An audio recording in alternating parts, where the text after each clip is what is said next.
there's probably a lot of Tears Don't Fall babies running around the world right now. You know what I mean? I know some stories about that song and some stuff, so don't get me started, but I'm not going to because people will kill me, but...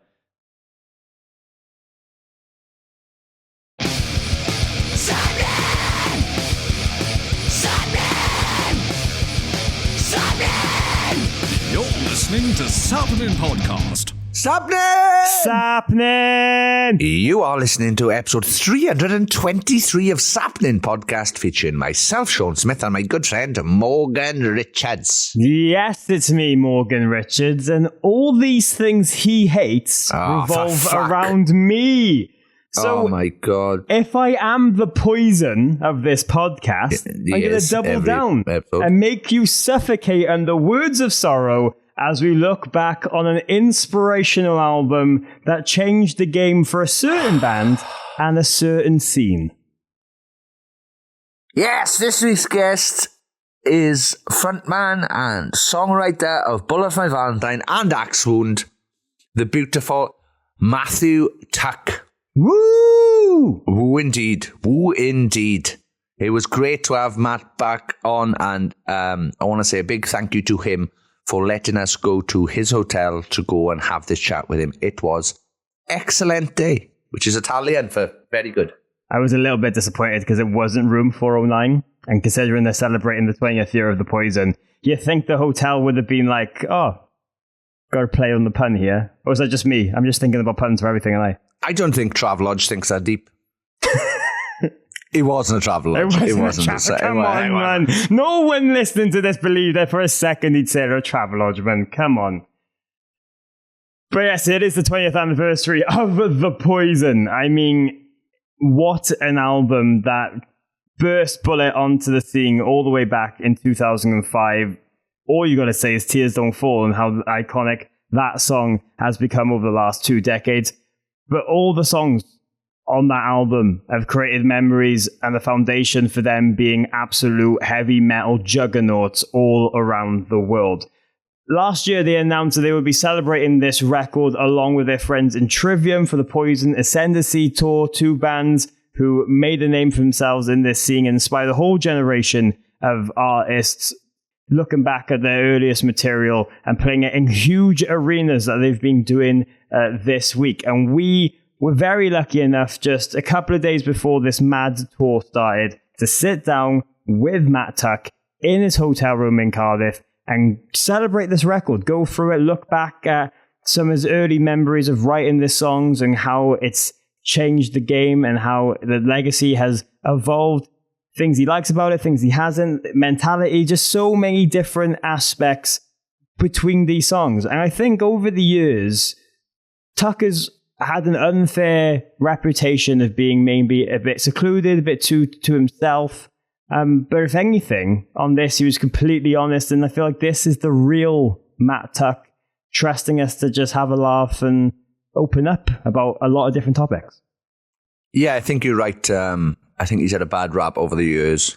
Not even a bad rap, just people don't know what to think, I guess, just because he has been so secluded and in his world doing his stuff. So it is rare to hear from Matt Tuck, especially in a audio podcast, I believe.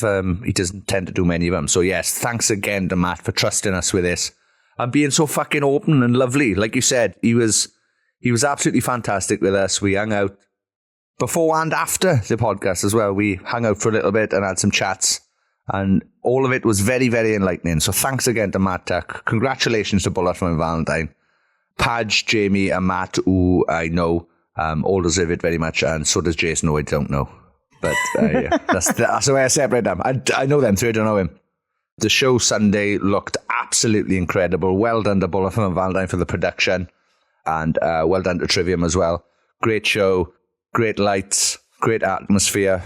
And well done to everybody involved. Yes, there's a couple of dates left of this tour in the UK, in Birmingham and London that you can go and check out details and tickets for the London. Big one, that, the O2. And they're going to be just doing this tour set up together throughout Europe in the States and stuff throughout the year. So go check out their websites for all the other details on that. But they've released a 20th anniversary edition of The Poison as well that has different cuts and bonus tracks. And the band are going to be playing a lot of different festivals throughout the summer. Download Year on Air.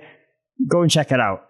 Before we get into this, though, we encourage you to send us your memories of maybe listening to The Poison for the first time at Sappenin Pod on Instagram. And if you'd like to get involved with a whole community of people who, for some reason, enjoy us blabbering on to your favorite artists and guests, help this thing keep going each and every week, please do. Head over to patreon.com/Sappenin. It's the best way to support us, and you get little rewards back for your support. But without any further ado, let's get straight into it, innit?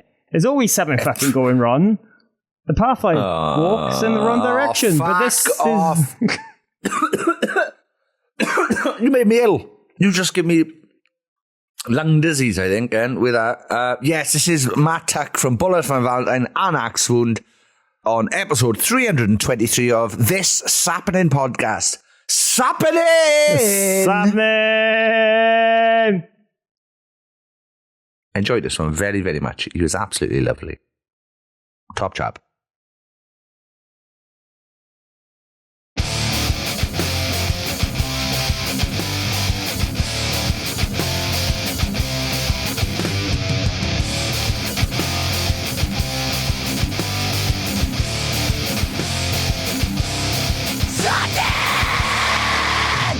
Sappenin. Yes! We are joined right now. Well, I say we are joined. We have come to Matt Tuck in Cardiff City Centre to talk everything For My Valentine. Matt, how are you? I'm good, man. I'm excited, gearing up for a big tour. So, yeah, I've got butterflies. Yeah. Buzzing. Yeah, really buzzing. Yeah, you were just saying before we started, you've actually seen the production all set up and stuff now, rather than the plans and conversations for a while. How is it being actually seeing that in the flesh now before kicking off the tour? It's amazing. You know, this tour's been in the works for over a year now, and you know, been putting the show together for 6 months.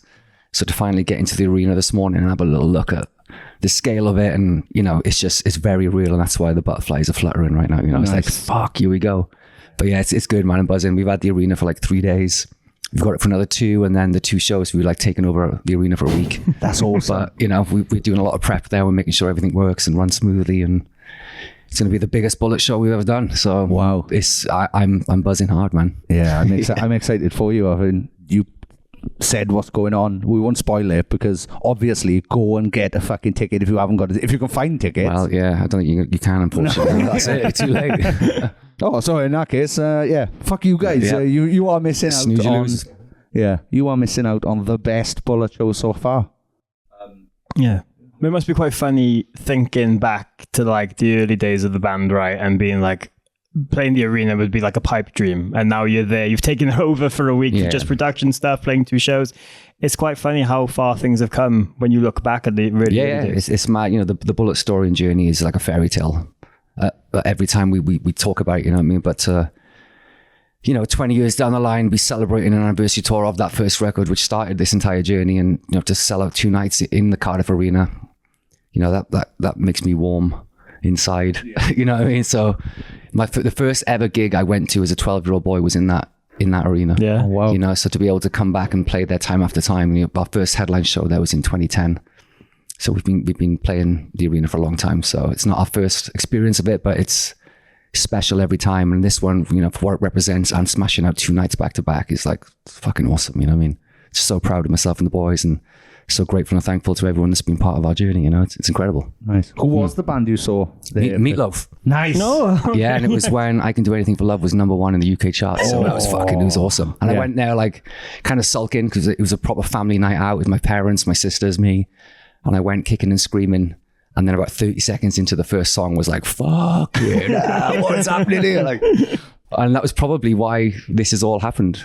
It just struck a nerve, it struck a chord. And, you know, by the age of 14, I was obsessed with music and guitar and wanted to be a performer and play the arena and just be a rock star, you know? So blame Meatloaf. Yeah. Wow. Meat. Yeah. Nice of Meat. Oh, yeah, thank you, Meat. But it was a pivotal moment in my life. Even as a 12-year-old boy, it switched something on, you know?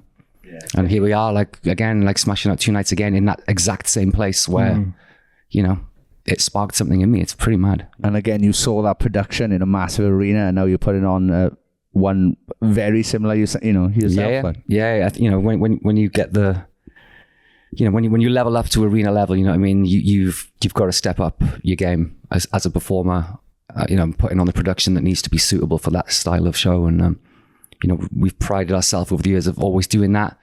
But this one's a level up again. You know what I mean. We feel like this is the time where we need to show the world and the promoters and the industry more than ever what Bullet is capable of, you know what I mean? And yeah, hopefully it will resonate through, and we'll level up everywhere else too now, Nice. Have you got a big Harley Davidson like me would have to ride on the stage? No, I don't know. No. What about frilly shirts? Frilly shirt? Well, we'll see. Yes, it's a frilly shirt. I knew it. Yeah. Yes. Padgy's got his frilly shirt coming out, Padge loves to dress up. I'd love to see Padge dressed as Meatloaf. That'd be fucking brilliant. Yeah, you need Is it too late to fucking sort this out? I don't think it is, I think he'd be down. Big wind machine as well for the hair. He's a grumpy old man, but he's still up for a laugh now and again. But I was going to say as well, like you alluded to it, that this tour is being announced like almost a year in advance, right? Yeah. Such a build-up with it between yourselves and Trivium. And I think that's quite a unique perspective of how long you've been doing this, to have a tour that is being pushed so much, that is being so far in advance people have known about. Is it weird to have like those fresh things still as you go on, to be like, okay, like we've done these arenas, we've done these tours, we played with all these bands and stuff and people before, but this is something that people have never seen, and it's a new element for you guys. But yeah, we always try to make each tour as unique and as special as possible. As the years go on, it becomes harder but easier at the same time. We know what we need to do. We know what we've done in the past. We know what's available at our disposal, technology-wise and production-wise, to step it up. You just got to put your hand in your pocket. You know what I mean? And that, being the nature of this tour, it has been quite difficult to get a balance, because, it's a co-headline thing. We're trying to make everything split equally. Even the cost of stuff, we're just trying to make it as easy and as equal for everyone as possible. But, there's certain things that we want to do, which Trivium didn't want to do. Certain things Trivium wanted to do, But, we're working as a team, and we've got to a place where everyone's happy and we're putting on the show we need to put on. And yeah, we've been doing it a long time, so we know what we need to do. And there's been no dramas and stuff like that. But, we're just trying to elevate our game, elevate our show, and just put on the appropriate amount of production that we know we need to put on for these rooms. We're playing like Co-op Live, O2 in London. You can't piss about when you get that the opportunity to do that, you know what I mean? So yeah, you can't have like a couple of spotlight, like a couple of cans on stage, and that's it. You'd be surprised at how many people try and do that, but the cost of touring is fucking so ludicrous right now that it's tempting to kind of strip things back, but then we're like, you know what, we can't. We know what we need to do, and this tour isn't really a tour. It's like a bonus tour, you know what I mean? We're not promoting a new record or anything like that. It's something from the past. So let's go out there, let's do what we need to do, and elevate Bullet to where we believe it should be anyways, which it is. Like selling out these rooms is incredible, but we still feel like there's more to be done, and we still want to tick some boxes with headline slots at festivals and stuff like that. And we, when the promoters get a look at this, I think it's going to be an undeniable turning point for them to either quit the bullshit politics and give us what we've worked hard for 20 years and what we deserve, or not. But we're ready. We've been ready for ages, and hopefully that time will come. We'll see. Did you guys and Trivium have to discuss production a lot? Like, do you know exactly what they're doing? Is one of them coming out dressed as Meatloaf? What if they are? Oh, no! Patch, take it off! They've done it! Yeah, I think Corey did mention he was going to come out as Prince for like the Purple Rain video vibe, so that'll be pretty. It'd be nice. What was the question? Do you have to go? Shit, I can just see him in my head now. Sorry. That's it. We're gone now. We're all just daydreaming. No, it was. Do you guys have to like look over each other's production and? No, but they're shared elements. The lighting rig, for example, is something we both have to be happy with, because that's a shared element, a shared cost, shared element that we're both going to be using in its entirety. Like our shows, we needed to get all the shared stuff sorted first and signed off, and then we could put what we wanted as our own show within reason, and as long as it worked for changeovers and it's just a lot of shit. It's been a little bit more difficult than it was sold to us in the beginning. But like I said, we're all grown men. We've been doing it a long time, and we've all just pulled together to make it happen, and everyone's in a happy place eventually. But yeah, it took time. over the years, has there ever been any production ideas or stuff you've looked into and like thought this would be mad and then realized the logistics just aren't possible, or just every tour. Every tour, yeah. yeah. I always go big and then scale it back. You know, it's just, you know, I have like visions in my head of what I want certain tours and shows to look like, you know. So when we get the opportunity to play the big rooms and you need to do a big show, I'll always go big and scale it back rather than start small and scale up, which is probably the wrong way around to do it because I'm always disappointed. I'm the same. You know, because I get it in my head and I'm told no, or we're going to go broke. So it's like, well, I guess we're not doing it then. But yeah, every time, you know, I like to be creative when it comes to production. There's only certain rooms that you can do certain things in, you know. I mean, but when you get to arena level, the world's your oyster. You just got to put your hand in your pocket. You know? Yeah. Well, is there anything you've suggested? What's the wildest thing you've suggested that you've had shot down there? Well, I'm not going to say in case we get to do it. You know what I mean? It's like, you know what I mean? Yeah. It's difficult because there's so many things you can do, but it's like, and a lot of them are tricks. So once you've used it once, it's if you do it again, it's kind of like, oh, that was cool. Yeah. But I like those impact moments. You know what I mean? I like things to happen once, and people just go away like, did you see that bit?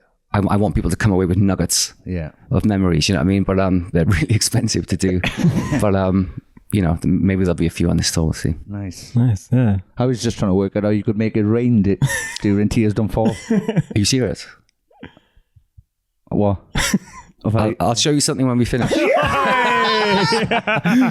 not bullshitting. I'll show you something. But we're not doing it. But it was an option. There's an effect which was pitched to us, which you could have done, where during Tears Don't Fall it rains.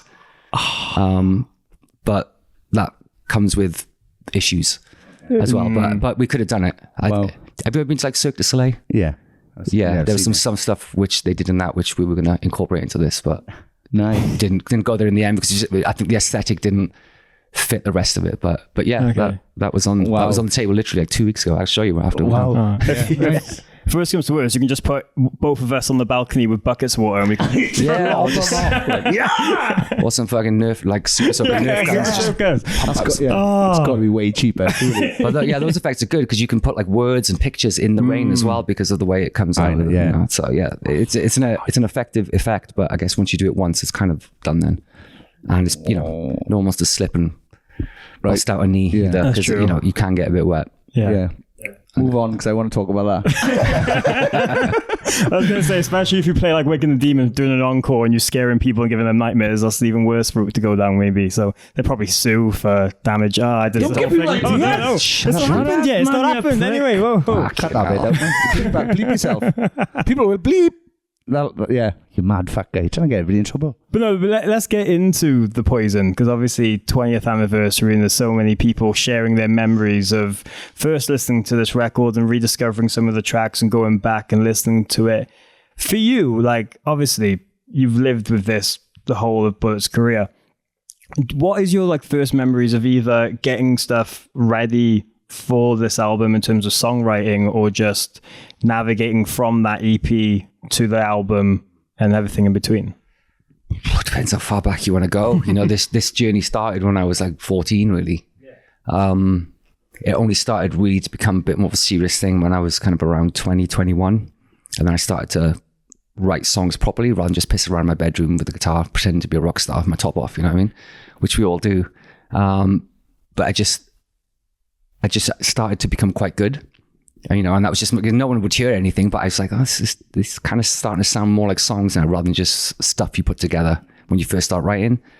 And then I just remember being in practice one day and I came up with this riff and this concept for a song. And it was the first time I'd had a moment where I was like, this is what I wanted to say, this is what I want to say. And it was 4 words to choke upon. You know what I mean? It was like the first time I'd had a moment of like, right, I want a song to be about this. This is the hook and this is the riff. And it was like, okay. And then we put it together and it was like, that sounds like a song. Not just like a bunch of riffs put together with some shouting and stuff, you know? It had like a story, it had a structure, it had a flow, it had dynamic. And from there, it just kind of snowballed then and stuff like Hand of Blood came out, Cries in Vain, Tears Don't Fall, all these things. And it was like, hang on. This is getting this is all right. And they were just undeniable bangers, you know what I mean? And we did the demos as we always did with Ginger Jeff up in Notting Hill. And yeah, I've said this story a lot over the last couple of months when I've been speaking to people, but you know, we demoed Tears Don't Fall and listened to it back in Padgett's car on the way back home. And it was like, fuck, this is like... The moment. This is, and it was under, like, I don't know how to explain it, but I knew. I was like, right, if people hear this, that's it. This is it. And, it took another maybe year after that. All these things came out. We put together a little compilation demo and we ended up sending it to people, and we started to do some gigs around Birmingham and Manchester, and we ended up going to London, and things just started to snowball. We kind of got a word of mouth vibe going. Local promoters were putting us on at local shows. And just word of mouth spread. It was pre-social media. So this was all word of mouth. It was all pretty old school and natural and like as you would imagine it back in the day. And it was a long time ago, but I do remember these moments where it was like things went from being like, a 4-piece band that would get together twice a week and play in a local church for 2 hours to like doing some shows when there was actually people there and people were actually vibing on it, you know what I mean? Rather than just standing there with their arms crossed telling you to fuck off, whatever, which we all had. We've always and it's great, and those are cool too when you look back. But and me being me, I just dug in deep then, you know what I mean? I just went for it, and me and the boys were like, okay, it's now or never. By this point, I think I was like 23, not old by any means, but when you are and you're still living at home and you're broke and in debt because of this dream, it starts to kind of create friction and doubt and worries and anxiety, especially for like family or parents or stuff. You know what I mean? It's like they were good as gold. They did nothing but support me, but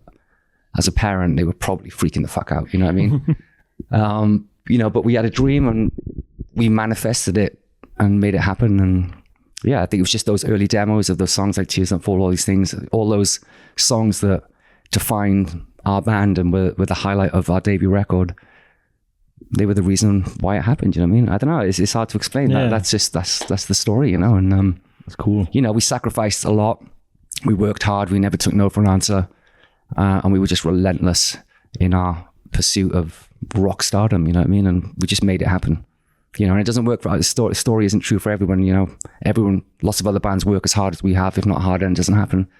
So I can't explain why it did for us and not others, but it did. I think it's songwriting, it's the time, it's just timing was a massive issue. Looking now, I got a lot of years on behind me, and I can see I think just timing was a huge fact, regardless of the songwriting and stuff. I think timing was the biggest stars aligned moment. It just so happened that the metal world was turning, and a younger generation of metalhead wanted something which is more technical from the new metal thing, which was kind of dying out and stuff. And I don't know, people just wanted that, and like Trivium, us, Avenge, Killswitch, all these bands started to emerge on the metal scene that were young, hungry, doing a far more technical, ferocious style of modern metal. And we just did our version of that. We weren't as heavy as Killswitch, we weren't as technical as Trivium, but what we did have was fucking undeniable bangers, and we just, as a songwriter, I exploited my strengths and kind of tried not to expose any weaknesses. I think it was just part of our game plan to write songs first and heaviness and riffs second, And I think that's what makes us stand out from those other bands and, be the level we're at now compared to other bands. It all comes just down to songwriting, really. You know what I mean? It's not me dissing. I'm just saying there's a difference between writing a metal track and writing a fucking amazing song with a metal sound. You know what I mean? It's a different art form, I think, that's brilliant. It's a great point, really, because I think a lot of people just do write, well, this is metal. And it's like, yeah, but, you're missing a hook, or there's something to it that you need, and people don't see that. They just think, oh, well, if I just write in this genre, it'll just be accepted by this genre, and then that's it. Yeah, and we had a lot of bullshit because of that in the early days, We're like, people just weren't accepting of us in a metal community because we had songs like we had, and it was ridiculous. You know what I mean? It's like, well, you're not a fan of music then. You're just a narrow-minded metalhead that you want to hear something that we're not providing. So that's cool. Go listen to something else. You know what I mean? Like, it's not a problem, but we weren't focused on trying to fit in to anything. We were just being us and being 100% genuine, And as a debut album, we couldn't have been more genuine and honest, you know? I mean, like, people were like, sellouts are like, but how the fuck are we doing that on a debut album? Just get in. Like, yeah. So, we had all of that, but again, all that stuff was just fuel for my fire. That's how I roll, man. You say I can't do something, I'll do it. Watch me. Yeah. Like, and I think that adds to the reason why we've had a career over 20 years now, is because, like, I like the adversity. I like the naysayers. I like the negativity. It fuels me, you know. Well, I think that story of you guys listening back to it in the car is such a nice one as well, because like in terms of listening to it out in the open, like you can be in a studio, you listen to it in the best speakers or headphones or anything like that, but the real test is hearing it out in the wild in different environments. So I can only imagine what your reactions were just kind of cruising around and hearing the song that you've had to play out live every gig since. Yeah, it was incredible. It was a life-changing moment, and it gave me such confidence to continue writing. So, you know, because you never know, you know what I mean? But I just obviously have this internal radar, which I know when stuff is good or not so good or fucking amazing or shite. You know what I mean? We all have that, but I think it's trusting that, especially as a really young songwriter that is just doing it in their bedroom, in their parents' house. You know, that's what I was doing. I was just writing in my bedroom at home in my folks' house, you know what I mean? And was penning these songs, which I was kind of happy with. And then you get to, you know, go to a studio and demo them. And even the demos were a bit kind of rock and roll and stuff. It didn't matter. You could still hear it, you know, and that's the difference. That was like, it doesn't matter how the kick drum sounds or the guitar tone. It's like, this is fucking, the song is like undeniably there. And yeah. Have you ever not, since writing it and putting Tears Don't Fall Out, have you never not played it? In a show? In a set? Never. It's like, It means so much to us and to our fan base that I don't know why we would ever put, unless we have one of those mad, stupid, arrogant rock star moments where we're not going to play Tears Don't Fall Out. It happens. That's why it does. Like, people do get fed up with their songs. Like, I mean, you know, in rehearsals, it's not the most entertaining. Yeah. You know, you're playing a song 20 years, but you know, it's nice to when you're in a rehearsal room, you know, you have to go through stuff, but it's not what it's about. It's on the stage in front of the fans that created my life because of, you know, I wrote a song, they loved it. Here we are talking 20 years later about it. You know, it's there's no way it's not going to be played in any format. And you know, on this tour especially, there's going to be a more special version of it as well, because I think it deserves a bit more of a spotlight than any other song on the album. Even though all these things and all those are undeniably important as well. Tears Don't, you know, there's never been a song like it. I haven't heard one. You know, and it's the most streamed song we've ever had. It's the most sold song as a single we've ever had. And it's still going strong. It's mad. I don't know why. It's just got that magic formula. Even though it shouldn't, because it's fucking weird. You know, the structure is just bonkers. It doesn't work. You know what I mean? But I guess it does. It's nearly 6 minutes long. It's like, that's mad. Did you get you must have had like radio and stuff telling you to shorten it? Yeah. We had a couple of radio edits, but it was still like 4.5 minutes long. It's like, how much more do you want to cut away? Like, there's no song left. Like, fucking hell. But you know, back 20 years ago as well, you could kind of get away with a bit more of a quick, snappy edit, you know what I mean? But now, impossible. No one's going to touch it. You know? Yeah. But too late. Too late, motherfuckers. I've had my fucking radio fun, you bastards. I've had it now. Thank you. Yeah. Well, wasn't there 2 different music videos for it as well? Ooh, can't remember. Somebody talked about this the other day. There's a couple of songs that we have. I think Tears Don't Fall, no, there was only one. But there has been, we've shot multiple videos and we just put them in the bin like 2 weeks later after we've seen what it looks like. Wow. Okay. Yeah, like, again, we've been uncompromising when it comes to stuff like that, and I wish I could be more uncompromising because we have a lot of shit videos. I think it's been one of the weaker points in the For My Valentine arsenal is like creative side when it comes to doing videos. Even though I like to get involved and I'll write kind of a little narrative and stuff like that, you know, unfortunately some people don't get it, and a lot of the time you only get one shot at it and that's it, and unfortunately you have to edit it until it kind of looks okay. But yeah, we've done multiple videos we've just scrapped. We did a song we did for Fever, we never actually did a second one, we just binned it. We did 2 for Screaming Fire, binned the first one. There's multiple things we've done like that. Yeah. Where did you shoot the Screaming Fire first video? The first one was in Australia, in a desert in Australia, and it was like this whole kind of warfare. I'd imagine that wasn't cheap. Like soldiers and like blood and cliche as fuck. Do you know what I mean? It looks as shit as it sounds. Do you know what I mean? I could see. I could see the rejection in that. Like, fucking hell. Doesn't remind me of that. And then we did it in like a Docklands area in LA, which is the one that people see, and it's far more kind of cool. Yeah. Wow. You know? But yeah, we want to step it up. But again, like, it's not, you don't get money anymore pumped into these projects, you know what I mean? Because there is not a lot of money to go around when it comes to kind of videos and stuff by the labels. They just don't want to invest in that anymore, which I totally understand. But you get what you pay for a lot of the time. You know, like the whole Falling in Reverse videos, you know, we got in contact with the guy that did the latest couple because they're fucking undeniably incredible. You know, a lot of CGI, a lot of technology involved, but you know, you get a massive result. And then we saw the bill for it and we were like, yeah, I'm not doing that. Fucking hell. So, you know, you do get what you pay for, but you know, you've got to draw a line that, okay, is this investment going to be worth it? And I just think, you know, they are what they are, you know. They are a tool, but... I just don't know where music videos kind of sit anymore. Like, they're cool. Like, I'd love all bands to keep making them. I just don't know with there not really being like an MTV or an MTV2. Yeah, that's how we feel. Because we've got burnt so many times. We're just like, you know what, let's just try and do the best we can. And are you better off just recording like 30-second videos for social content now? That's probably. That's where I think it's going. It's like worth their weight in gold, that stuff, you know what I mean? So yeah, I would rather just do like live videos as well. You know, every time we do a live video, it's fucking brilliant because you actually get the essence and the dynamic of the band and what we're doing in the show, you know what I mean?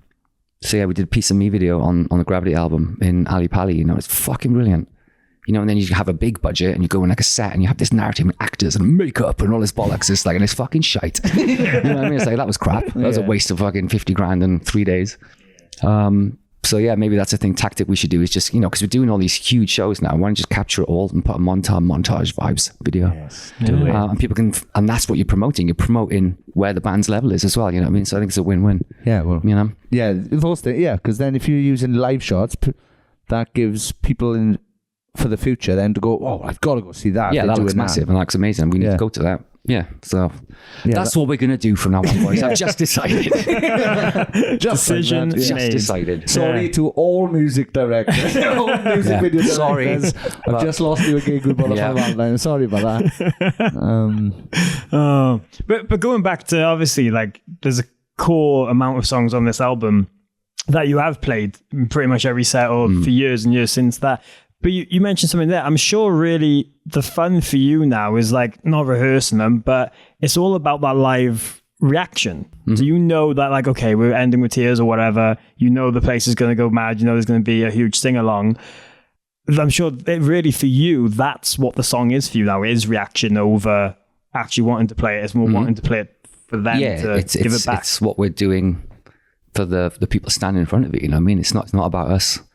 Every song in the set it's not about us, you know. We're performing for a crowd, you know, that want to see something because they connected with it in a certain way at some point in their life, you know. And that's the beauty of what we do. We've connected with people through something that we did, you know, and the stars aligned, and now people get to enjoy that, and in return we get to have a career and an amazing life. And it's weird, you know what I mean? It's like, you know, when I was 19, 20 writing Tears Don't Fall in my bedroom at home, I had no idea that it was like millions of people around the world were going to connect to it emotionally. There's probably a lot of Tears Don't Fall babies running around the world right now. You know what I mean? I know some stories about that song and some stuff, so don't get me started, but I'm not going to because people will kill me. But you know, it's like people have it played at their weddings, at funerals, like people were shagging to it and babies are born because of, you know, it's like fucking mad. I wonder if there's any kids whose middle name's Tears. From that. You know, and because the album's 20 now, when their parents did that, they're coming to the show and watch it. You know what I mean? It's like 20 years is a long time. You know, it just looks like a number on a piece of paper, but when you think about how much life can happen in 20 years, it's fucking crazy. You know, there's going to be people coming to these shows that weren't even born when that album was released. And you know, we're going to see it every night. We're going to see like teens in there and stuff like that. But they've connected with it, and that's what we, you know, the gift of music, and that's the beauty of it. It's just it's an everlasting gift that you leave to humans, you know, and it's brilliant. I love it. It's you know, just what an album. You know what I mean? It's just like, and again, the story of it is just something that is just, every time I talk about it, it just makes me feel so warm and just humbled. And you know, that I say it all the time, you know, if someone wrote a script and they wanted to write a script about a band that were from, you know, a shit end of town, that weren't destined to do anything good, and then they broke out and became one of the biggest bands in the world on the debut album, that's Bullet, you know. It's like, that's what happened, and someone should write a Bullet for Valentine movie, because it's, you know, it's like a rock and roll dream. The way it happened, you know, it's fucking crazy. There's a call out there then to some writers. Well, I mean, that's the go-to thing in cinema right now, is everyone's putting their stories as a film. Who's going to play you? Or what animal is going to play you as well? Yeah, You could shit out rather than use your own head. You could use an animal. a lesser spotted woodpecker. The old guitars, but interesting. Doesn't matter, it's art. It'll still look better than our videos. But yeah, who would play you? Who could play you? You can't have Timothy Chalamet. He's just done Bob Dylan. So right, okay. Yeah, can't have Remy Malek. He did Freddie. Ryan Gosling? Be all right. I'll do. That'll do. That'll do. I'll do. Like, why not? Tidy. Grow a beard. Be nice. I'd like that. Ryan Moslin, he'd have to change his name. Sorry. Brilliant. Sorry. I was thinking as well how many awkward moments are going to happen this week where kids are going to these shows with their parents and then the dad's going to be like, see, son, me and your mum really like this album. Yeah. Well, this was on when you... kind of, I think it's a beautiful thing. I'm sure, it wouldn't surprise me if those moments will be happening up and down the country for the next week. Where, and also, how many kids are going to see their dad's mosh? Yeah. That's it. I never saw my dad mosh. No, exactly. Like, right, me and my dad are going to watch Bullet. He's gone! Dad! He's fucking top. Yeah. He's on the screen! He's fighting a child. Oh no, what's going wrong? It's gone all wrong. He's been kicked out. God. Yeah, 20 years is a long time, man. Yeah, it's brilliant. It's brilliant. We've crossed generations now. Yeah. And we're still going. Got a lot of miles left on the clock, so it's cool, man. Good. Many more to come. Yes. There's always been famous stories from the recording process for that album as well, about like you passing out in the studio from taking vocals and screaming.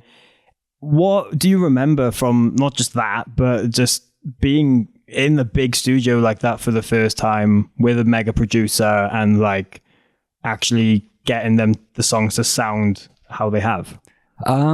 Just excited, just feeling like it wasn't real. There was a lot of, it's not an imposter syndrome, but it was like I just wasn't allowing myself to accept that it was really real, but at the same time having the time of my life. It's really weird. But yeah, we'd worked, 7-8 years up to that point to try and get somewhere, and we were given this opportunity too. So for me, it was just like, now is my chance on a personal level. I can't speak for the boys, but for me, it was like, right, this is it. This is my time. This is what I need to do. And I just did what I needed to do to make the album as best it could. And the boys were there doing the same thing, but there was no more exciting time in my life. There was no more anxious time in my life. But I think all of those emotions, because they were so extreme, they just kind of bubbled and like lightning in a bottle kind of thing came together and, just created what we needed to create. And the time, it just came out at the right time as well. But it was the most, a lot of stuff has happened in 20 years since the album's come out. A lot of it far more impressive on paper, but none more special in my heart. It was a beautiful time, man. It's any band that kind of works hard, gets a record deal and gets the opportunity to make their first album, I don't think anything really compares to that. I don't know how you feel. There's something really special about having that opportunity, and as long as you enjoy it and you put everything into it, regardless of what happens later, it doesn't really matter, because that was your shot. You know what I mean? And we took our shot, and all paid off. Nice. Yeah. Is there any memories of working with a producer and how the songs changed from the original demos to the album, or was it all pretty much just good to go? Yeah, everything you hear on that album is kind of how it was sounding and meant to be, even from the demo stage. We just weren't experienced enough to know to change things. We just went with instinct. We did have a moment where we got shipped off to Canada to do Tears Don't Fall and all these things, and a couple of the songs that they were eyeing up to be singles. And that's when that kind of moment came in, is when another producer tried to change it. And that's when it actually went wrong and solidified that we know what we want, and we dug our heels in, which for a young band that had no experience of that, to be so headstrong was ballsy. Yes. Very ballsy, where a lot of money was invested into us to go on that trip with this guy to do those songs, as we were actually recording with Colin at the time as well. And we left the studio, so we were paying for that as well. And we took like 3-4 weeks out, went to the studio and came back and scrapped it all and just carried on as if nothing had happened 4 weeks later. Do you remember how any of the mad changes they wanted to make? Yeah, it was just structural stuff, you know what I mean? It's like, if you build a house a certain way and start hacking away, you know, certain structural integrity, it's going to fall fucking down, you know what I mean? And that's how we felt about the songwriting. It's like, no, this wasn't put together to be a radio song. This came from our heart, and this came from my head as a concept of writing a song. Like, it was never meant to be chopped up or put on a radio. It's like, we don't give a fuck about any of that stuff. You're fucking with our shit. And I'm taking it incredibly personally, you know? And I just wouldn't accept that it was better, because it wasn't, you know. And we fucked it off and threw a bunch of money in the bin and carried on. And then but good. Yeah. No, like I said, I've been an uncompromising leader of this band since day one, and it's not to be a dick, but it's just this is mine. You know what I mean? Like, I'm open to suggestions and I'm open to trying things, but if it doesn't work, I'm not going to like accept it because someone behind a desk thinks it's better, or because some money was invested into it, and it's like, well, you shouldn't have fucking done it. We told you not to. You know, we went into it with open minds, and we got taken out of an album session which was going amazing with our dream producer to do it. So if anything, they fucked up. You know what I mean? It's like, you shouldn't have done that. You should have waited till it was finished and then gone. You know, they disrupted everything. But you know, it's like, no, I'm not having it. And nice. Yeah, and from that moment on, then it was like, anyone suggested anything, it was like, fuck off, it's not happening. And they were like, okay. But you know, it's just being firm. You know, it's like music and art and all that stuff. It's like you outside people can't get involved. You know what I mean? It's just stupid, and it's pointless, because you're diluting, watering down. You don't know what the concept is, even though you think you might. And even if you're the record label and pumping money into it, it's like you've pumping money into something because of what you heard initially, and now you're trying to change that. It's like, that's fucking stupid. What are you doing? Just let the band go on their journey, you know, and just help.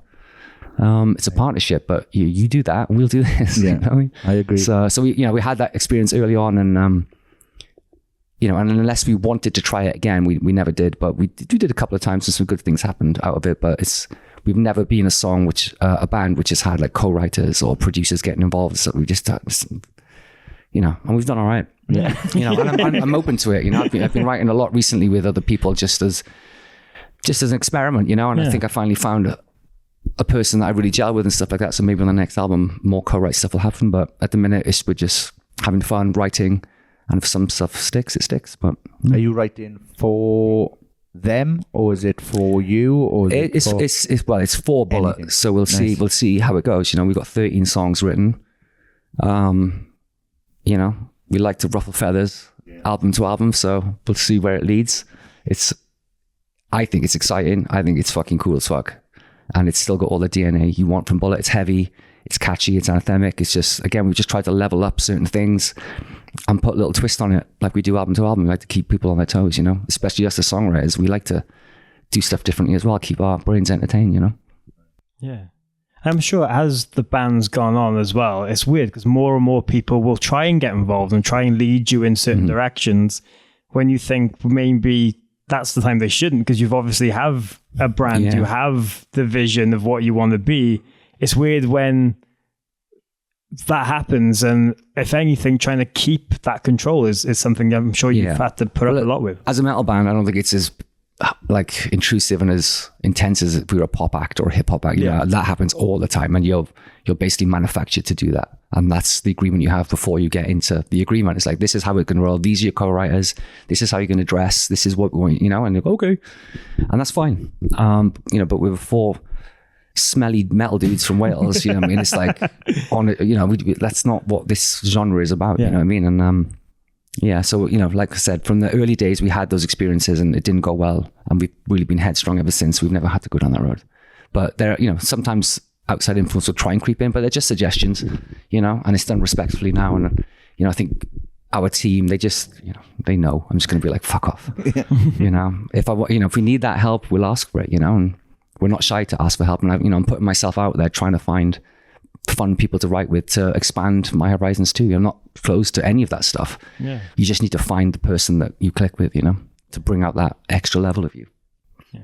Looking back at everything as well, and all these memories floating back, I know like there's been a lot of revisiting like old photo shoots and covers and crank covers and stuff like that.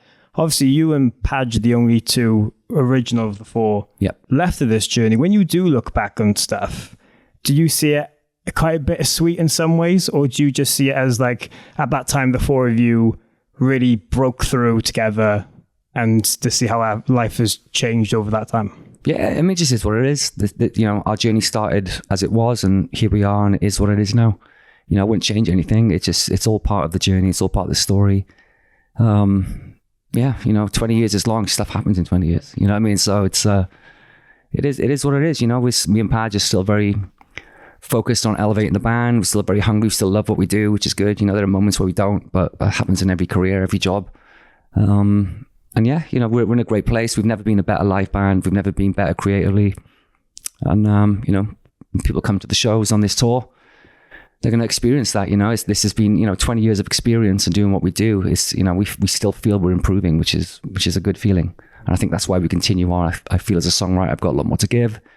As a band, we're still improving, and, we're trying to expand the production and the live set and be a bit more creative with stuff like that, and have a little less fear and trepidation about trying things which are different, which again, in a metal band, you put a lot of barriers up.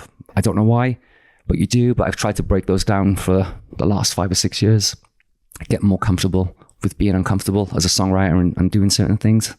And I think all that stuff adds up to good shit for the future, Yeah. We are where we are. Yeah. How did the, I don't know if we spoke about this before, but how did the Pendulum collaboration come about? We've known the boys for a long time. I knew that they were working with Carl Bown, who's done our last 3 or 4 records. And he said, the Pendulum boys are in. They've got back together. They're doing a new album, blah, blah, blah.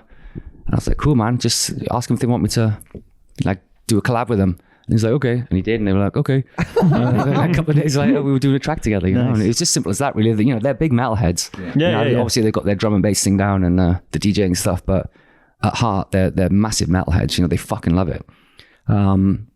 So to do something with them was just great. We come from a similar kind of background as a band. We're kind of a similar age demographic. They've been fans of Bullet for ages. We've been fans of theirs, and the opportunity came up because of the producer they were working with, and we just made it happen. And it was fun, really fun. Nice. How did that feel though, working with them guys? So your parts, were they all written, or did you come in with those parts? No, they sent me a couple of demos of the track instrumentally, and then I just did my thing on the top of it. There was no guidance. They were like, just do you, which I did, and they were like, it's fucking great. I went into their studio and knocked it out in about 2 hours, just did a few takes here and there, and they work really quick. Whereas I would go and sit and okay, we can do this, But they were like, okay, cool. And I was like, what? Yeah. But yeah, it was good. It was fun. Yeah, I worked on a track with Gareth years ago, and yeah, we were just doing vocals, and I was like, right, I finished warming up now. Should we? And he's like, Yeah, it's done. no, we've got to take. I was like, you are? I know you haven't. I was like, what the fuck are you going to do to that? Yeah. You're going to work. You're going to take that away and have to work very hard to make us sound decent. Yeah, that's how they roll. Some Yeah. bands do. They like to have that moment. They just capture it rather than trying to worry about what, especially as a vocalist, what we worry about. You know what I mean? It's like it's horrible. I hate listening to vocals. Yeah. Oh, Every little, it's gross. I've never Fucking, heard a vocal. To this day, every time I hear anything by anything I've ever done, I just go, oh. No, it's horrible. Don't know Isn't that. it? Yeah, it's horrible. Someone should have told him he can't sing. It's fucking awful, that fella. But Is there anything you've noticed over the years with the way your vocals have changed, or the way you look after them, or have had to? It's constantly changing and evolving from year to year. Yeah. I feel like I finally got a grip on it. Okay. It's taken a long time, man. But I've had a lot of setbacks because of bad habits and non-training and, just learning on the job, especially on the first 2 albums. It was really hard. But yeah, on this one, I've been kind of getting ready since October. And if you've seen one of these, you know what that is? oh, it's like the breathing. Yeah, it's a Dr. Vox kind of bubbler thing, Yeah. which it sounds simple, but it's really opened up my voice. Nice. Really, I was like, oh yeah, whatever. But it's like, oh, fucking hell. Yeah. A couple of weeks after I started using it, it really did kind of expand my range. It kind of rebalances the pressure of how you sing. So when you want to hit big high notes and you automatically feel you have to sing harder and take a deeper breath, it's all about regulating that breathing, you know what I mean? So you don't actually have to go harder, and that kind of, you can't, because of the pressure it's creating when you're bubbling. You can't hit that note by going harder. You have to keep it at the same. and it kind of recalibrates your voice and your throat to be able to hit notes you shouldn't be able to hit, or in your head shouldn't be able to hit, with putting that amount of non-working. That's a really weird way to say it. I'm getting one of them. But it's it's brilliant. It's really opened up my voice, and my voice is fucking sounding. You know, I would never say this because I hate being a singer. Yeah. I can't listen to shit, but it's like I sound pretty good, man. I sound all right in a minute, and it's like fucking hell. And then, and it's just I found a new warm-up thing as well, which I've started using in October, and I think the combination of that has really helped, because I kind of got stuck in my ways with doing stuff like that, and it wasn't escalating the quality and stamina in my voice. It was just maintaining, and I was like, well, I felt like I was going backwards, like 2 steps forwards, 3 steps back kind of thing. And so I tried that. I've tried this new warm-up thing, and about 4 weeks after doing it, I could hear it and I could feel the difference. So I've just kept it going, and sounding good right now, man. I'm happy, which is nice. I fucking hate singing. So for me to say that is kind of big, but I never wanted to be a singer in a band, but I am. Yeah. So I'm starting to enjoy it because it feels a bit more, not effortless, but it feels easier, and it sounds better. Those two combinations, like I kind of enjoy this because it just sounds better, and I'm putting in less work. It's like, okay, this is more like it. I could do this. Nice. It's just a shame it's taken 20 years. It is, but never too late. Never too late. True, But like you're saying, the next 20 years are going to be fabulous. Yeah, like you're just saying, when you listen to things, you cringe. I can't listen to Screaming Fire at all. What? Really? Because that's when I was at my lowest as a vocalist. That was after I was fucked singing, and I had to sing an album. So I can't listen to that album. It sounds terrible, beyond terrible. What was the cause of the problem? It was just massive fatigue and just blowing my voice up constantly, and I couldn't sing properly. So a lot of the stuff was from demos, and even that wasn't great. But it like after when I was doing that album, that's when I saw proper help. So by Fever, I kind of felt like I'd had a more natural voice. But I've still been searching for it ever since. You know what I mean? It's a weird game singing. Jamie is like, he pisses me off so much. Like he's such a natural singer, and he it's like he's such an asset to this band vocally, but winds me the fuck up because he makes it so effortless. Yeah. But he's inspired me to level up to his game as well. You know what I mean? Which I believe I have now. So it's nice to have him on board, and he set the bar for me as a vocalist, weirdly. I'd imagine he's not someone who has much like vocal like I don't think he's got. He might have. Well, that's why it pisses me off. Because he can go 6 months without singing a note, right? We'll get in a rehearsal room and he's like, it's like fucking Tom Jones mixed with fucking Van Halen. It's like, what? It's like, how long have you been rehearsing? He's like, no, I've done nothing for 6 months. Like, you're a prick. What's going to go on the way down? He's a phenomenal vocalist, and he's brilliant. I love Jamie. He's the best. Me too, top chap. Yeah, even got Revoca back together the other day for Revoca, yeah, jeez. Bless him. To pull a kibosh on Anna. Stop that. Well, hang on, that sounds a bit too good. You fucking traitor. What do you think you're doing? How dare you bastard? I'm sure it's funny as well seeing how tour necessities have changed over the years. Like, what do I need to bring with me? And it's more of that kind of stuff. Yeah, it's health and wellness is a top priority in a lot of touring bands' arsenal at the minute. Just eating well, working out, supplements, just being a professional. It sounds like a bit like, oh my God, where's rock and roll? It's dead. It's not dead. Yeah. It's just that, I don't want to be dead. That's exactly it. Yeah. And I want to enjoy my career, and I want to enjoy my role in the band, so I take it seriously, and I want to make sure it's the best it can be for me more than anything, and it's very different than it was 20 years ago. Yeah, of course. Yeah. And as you said, like 20 plus years is such a long time in life, especially massive, in music. And so many things change, so many ups and downs in personal, business, whatever.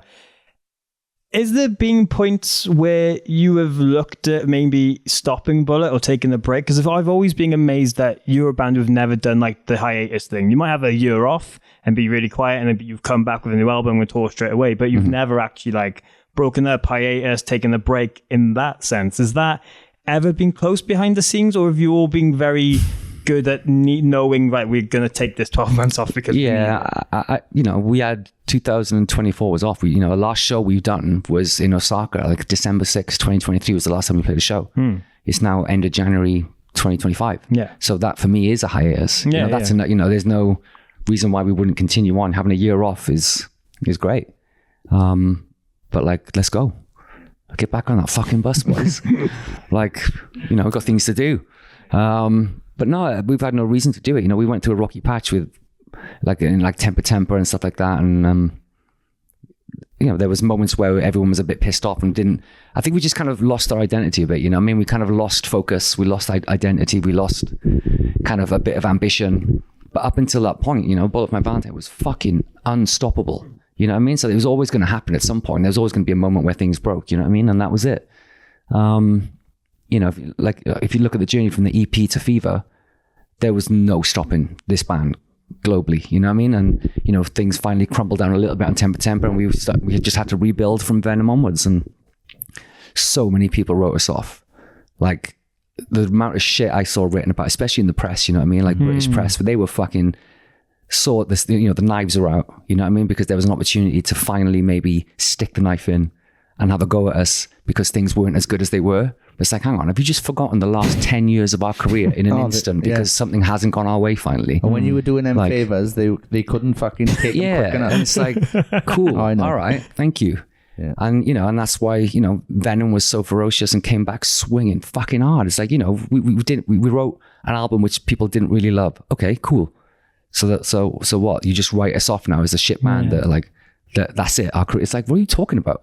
Have a bit of perspective and a bit of fucking respect. You know what I mean? It's like, it's weird, but you know, we understand that's how it works now, you know, but at the time when we were a lot younger and during that time, it was really hurtful to hear and see people that were, you know, part of your journey, instrumental in bringing you up. But I think genuinely, because we were on fucking fire for one moment, for things not to connect, have a couple of tours which weren't great and an album which wasn't the best we've delivered, to bring out those knives and start fucking, you know, talking shit was just like, whoa, okay. But, you know, put your big boy pants on, you pull your socks up and you go, right, motherfuckers, check this out. Here we go again. And that just lit a fire again. And from Venom onwards, I think it's been, you know, an ascendancy up to this point again. You know, we've had to rebuild a little bit, but that's bands. Iron Maiden had to do it. Metallica, like, that's part of the journey.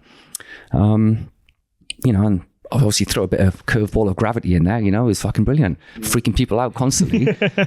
And they were, you know, shooting that down, but it was, you know, we would never been a bigger band on that record. You know, that album elevated us to a bigger status again. So it's like, again, but it was just creatively, we wanted to do something we wanted to do, and we could handle the criticism a bit better then because we were a lot more older and confident, and we knew that it doesn't really matter. It's just not nice to read, you know, because up until that point, we couldn't put a fucking foot wrong, you know, and everyone was kind of brown nosing the fuck out of us, you know what I mean? It's weird that the media can be like, they complain if you write albums that sound similar to the last one, but then if you try something a bit different, they can also turn on that and be like, well, this isn't what we've... But you've just fucking spent the last There's a lot of that goes on. And there's, you know, I'm not whinging at people because I have a lot of good friends and there's a lot of good eggs in that kind of area of journalism and rock. You know, there's a lot of good people who are very fair and very honest, and it's great. You know what I mean? There's a couple of pricks, you know what I mean? And you need to be careful of certain things, you know. It's not like, and again, when it's personal and they say stupid stuff which is nothing to do with music, or they're just taking cheap shots and almost defaming, and so, you know what I mean, it's like, fucking hell, man, I'm like, what is going on here? It's just music. If you don't like it, fucking turn it off, bro. It's like, 100%. What's the, you know, but then they start taking cheap shots at like you personally for whatever. It's like, dude, you know, but you just have to take a breath and move on, because it literally doesn't affect anything. They're usually doing it for clout, but you know, it takes a bit of experience and maturity to kind of just let it go over your head.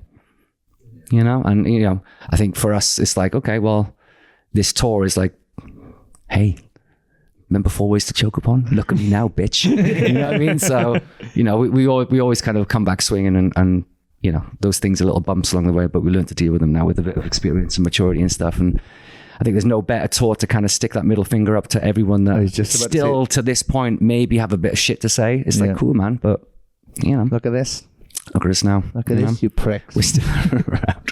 Yeah. But, you know, we're very happy, calmer bunch than we were a lot of years ago when we were fiery and we'd take all that shit personally and kind of clap back. And it really doesn't matter, you know what I mean? Like, goes over our heads. And I think it's almost like a Welsh thing, though. I think with us being... I don't want to say the Welsh are seen as comedy, but basically, like, any Welsh character that's in a TV show is basically the comic relief, and we've always kind of been looked down on us. So I don't know whether it's the working class in us that's like, fuck this, fuck you, I can fucking do it.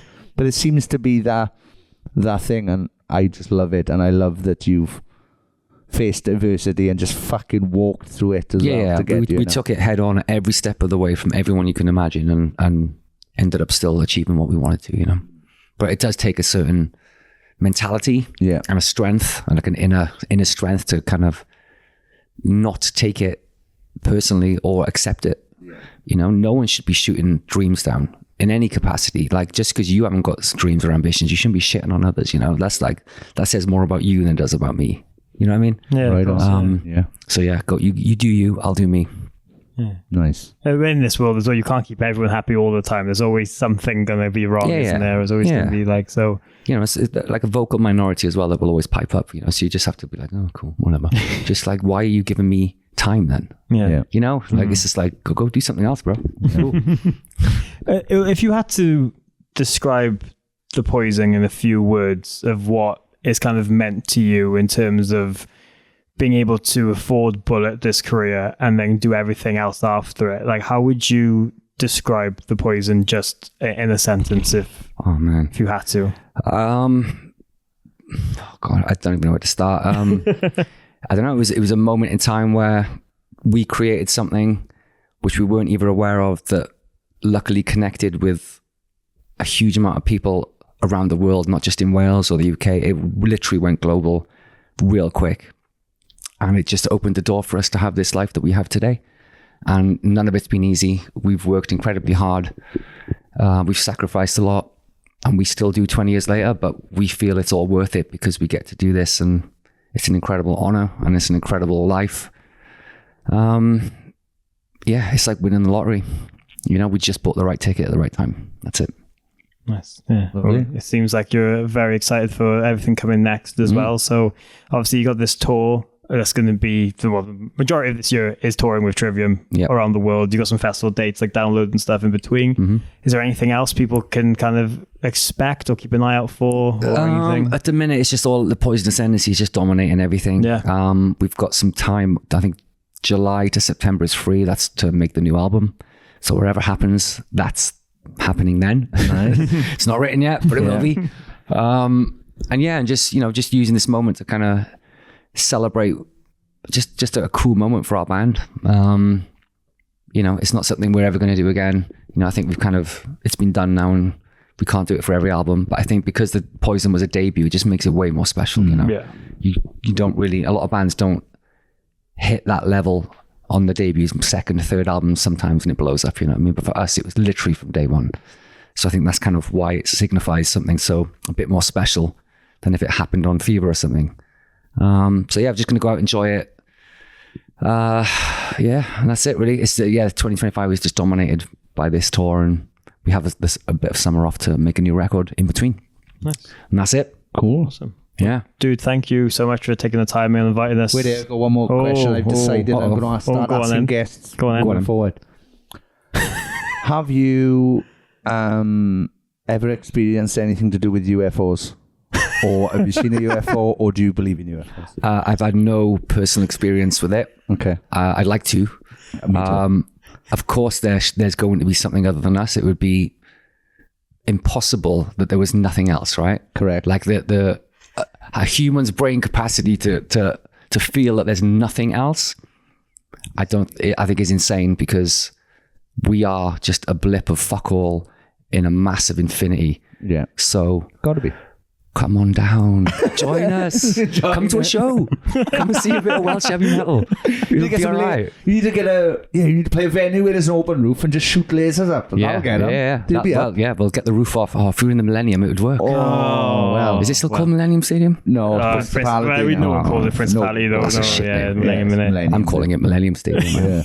We, 2026, 2027, Bullet, headlining the Millennium Stadium. With lasers with support aliens. By aliens. Just aliens. The aliens.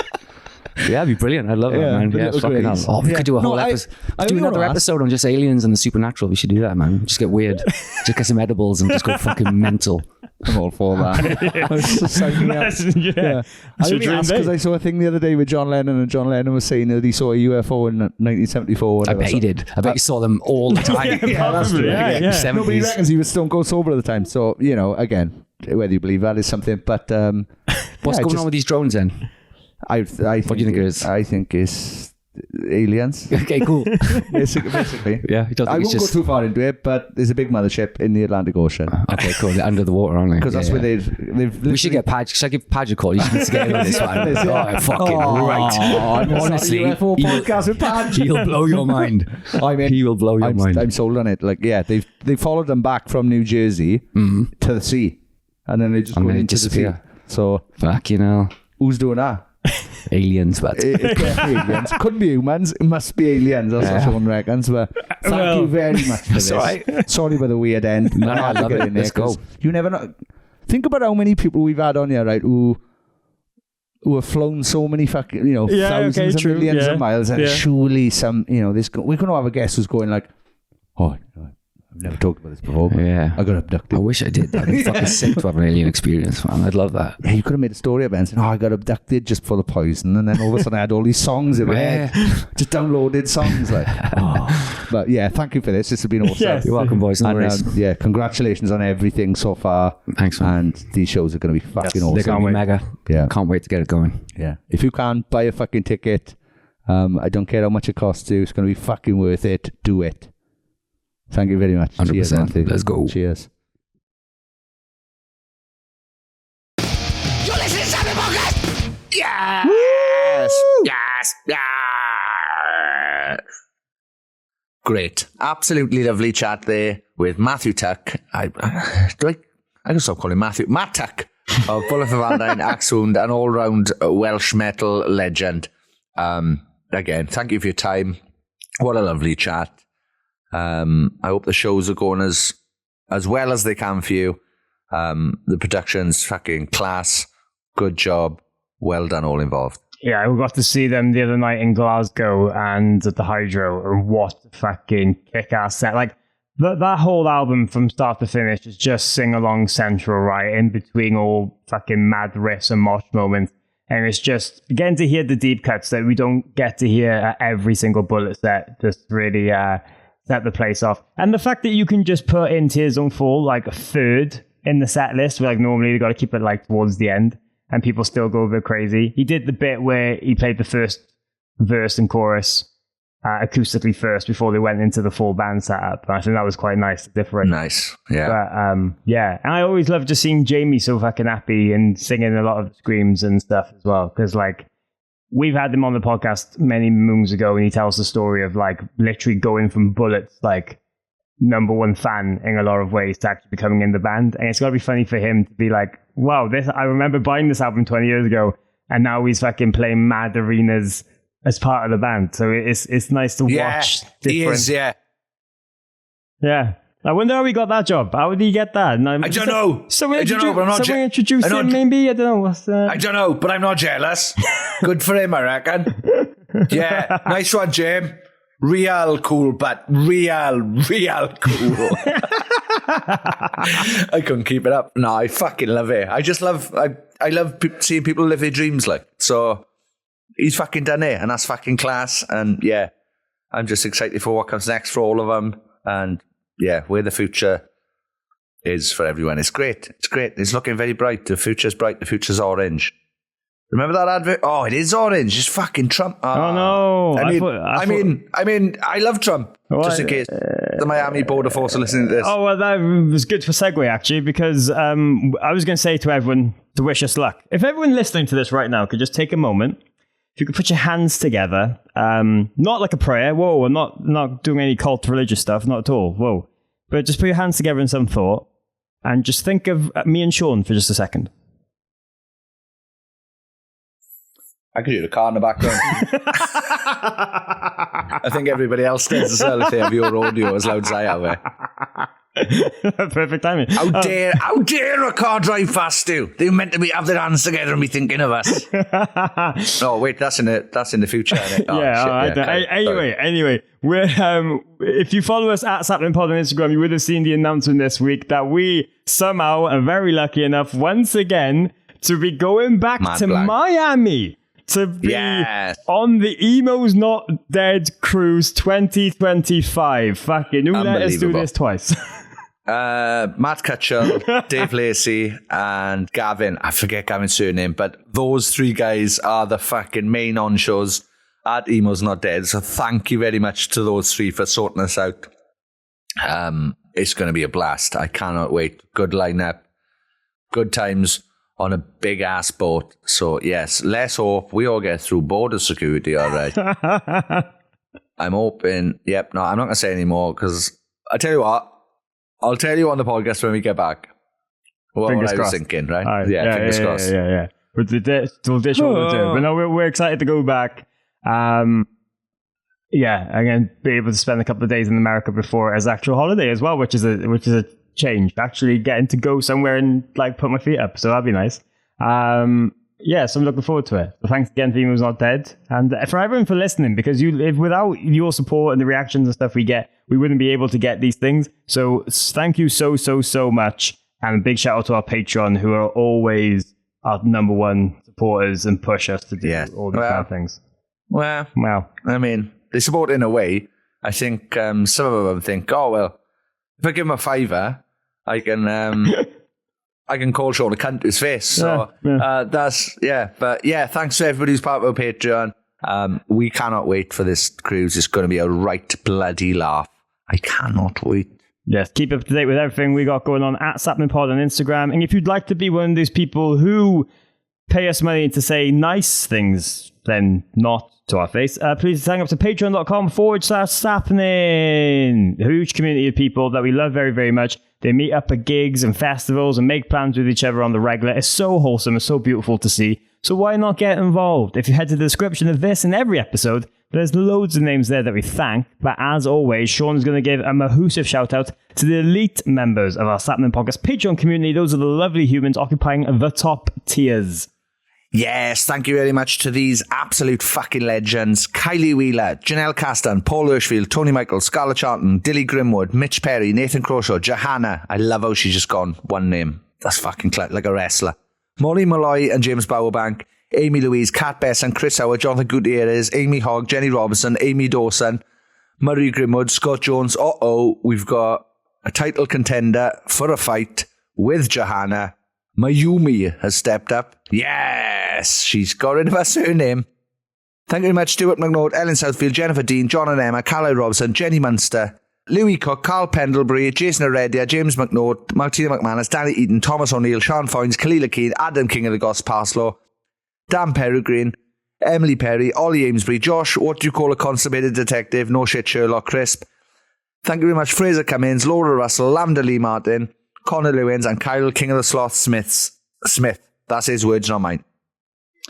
We love and appreciate every single person involved there, and everyone for listening. Thank you for taking the time, as always. 323 weeks in a row, still into this thing. We get to go on the boat next time. It's all a good laugh, and we've got a really nice episode coming for you next week with a band who have gotten back together in a way that we're happy about. So tune in every Friday and every week for laughs, giggles, sentences said wrong, and mayhem. Not just sentences, just all words. All words. I'd love not to even know. sentences. Like sentences is like, you've said the right words, but maybe in the wrong. No, we just say the words wrong. We make words up, really, don't we? Come on. Apologies. Well, it's all fucking made up, really, innit? It's all made up. Some fucker made it up, innit? Anyway, thank you very much to Matthew Tuck. Thank you very much to Bullet for Valentine. Thank you for listening. Thank you to our Patreons. Can I just shock you? I quite like Donald J. Trump, and I think he's absolutely great. Can't wait for Miami. Thank you for letting me in. I love you. Thank you for letting me home safe as well, Donald J. Trump. You're the best. /S. Sappenin! Sappenin! I hope we get it.